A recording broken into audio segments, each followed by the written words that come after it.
Today on The Nation Speaks, if you suffer a bad reaction to your COVID jab, there's a government compensation program for that.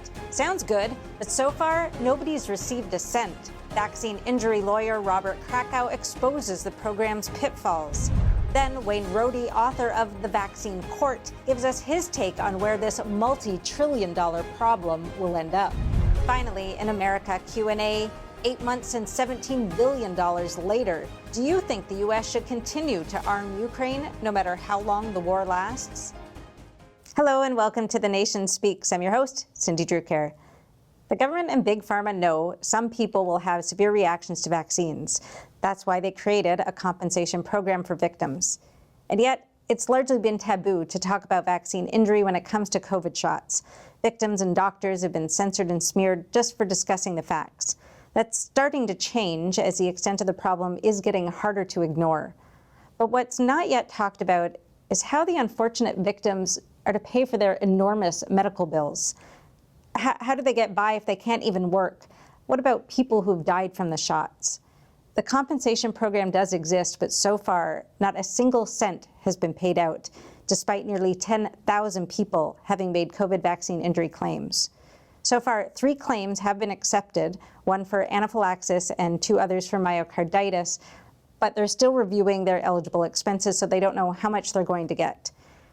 There are 2 compensation programs that we need to know about before we have this discussion. The first is the National Vaccine Injury Compensation Program, or NVICP, or just VAERS.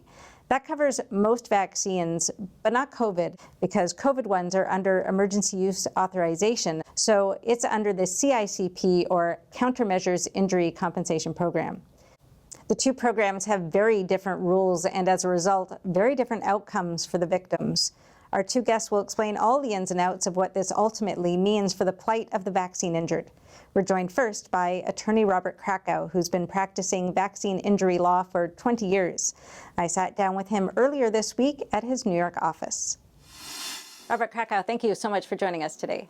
Thank you. Thank you for having me here. Could you start by explaining to us what is VAERS, which is not related to COVID vaccines, but we'll get to that. That's correct. VAERS is the Vaccine Injury Compensation Program.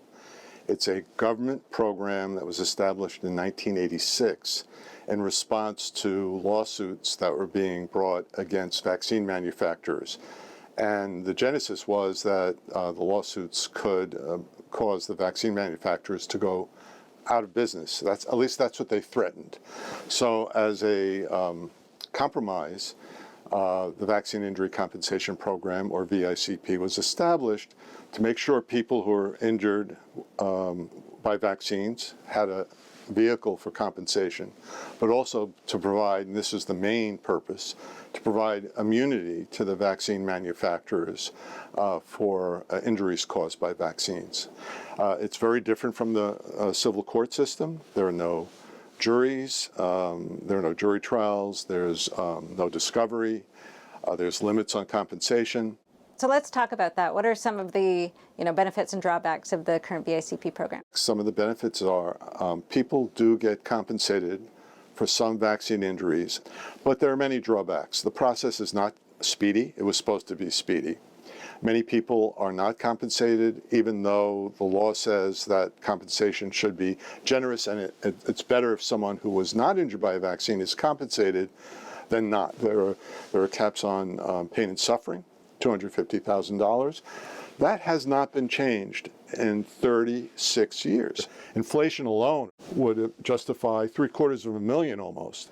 One of the problems that came up was the Government Accountability Office of Congress looked into why the program was not being publicized. This Vaccine Act itself says that HHS, that administers the program, must publicize the vaccine program. HHS admitted, and this is right in the GAO report, that they don't publicize the program because their mission is to promote vaccination. So, Robert Krakow, thank you so much for joining us today. My pleasure. Joining us now is Wayne Rohde, a top expert in the laws and politics of vaccine compensation. Last summer, he published a 2nd edition of The Vaccine Court. This is 2.0, revised and updated. The Dark Truth of America's Vaccine Injury Compensation Program. Wayne, thank you for joining us. Well, thank you for allowing me to be here with you and your listeners. We just heard from Robert Krakow all about the CICP. I want to ask you, what's your high-level assessment of the program? Well, first off, the CICP, or the Countermeasures Injury Compensation Program, in my opinion, was never designed for a long-term nationwide epidemic or pandemic. It was really designed to deal with regional health matters, such as recovery from a hurricane issue or an outbreak in a certain area of the United States. It's not been budgeted for any money to be compensated. Our federal government only budgeted $931,000 for compensation, which is ridiculous. This upcoming year, they've budgeted $5 million. There is no, and it's a government appropriation. Congress has to appropriate the money. They're also, the staffing levels are ridiculously low. I mean, you have 20 people last year. It's going to be approved for up to 42 people this year. It's just not designed. If you wanted to have a functional program that was offered an opportunity for compensation for those who truly were injured, you would see staffing levels of probably 1,000 to 2,000 people, because there's a lot of processing of papers, reviewing of medical records, and then compensation levels that are probably going to be needing in the $500 million to $1 billion a year for the number of injuries.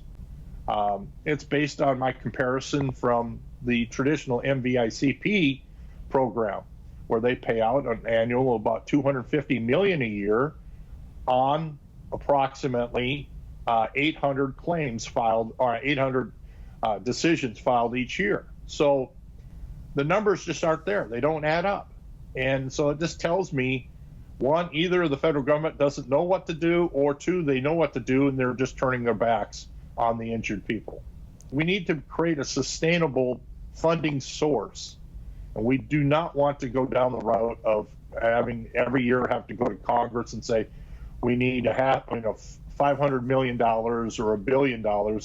What do we know about how the CICP actually makes its decisions? I submitted a FOIA to ask for what we call a vaccine injury table.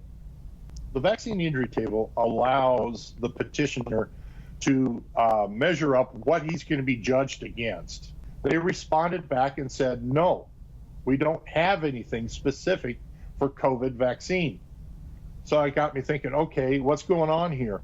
So I asked them for standard of proof, and what they came back with is that saying they're going to adopt the smallpox vaccine injury table for all the COVID vaccines injuries. And I started thinking, wait a minute.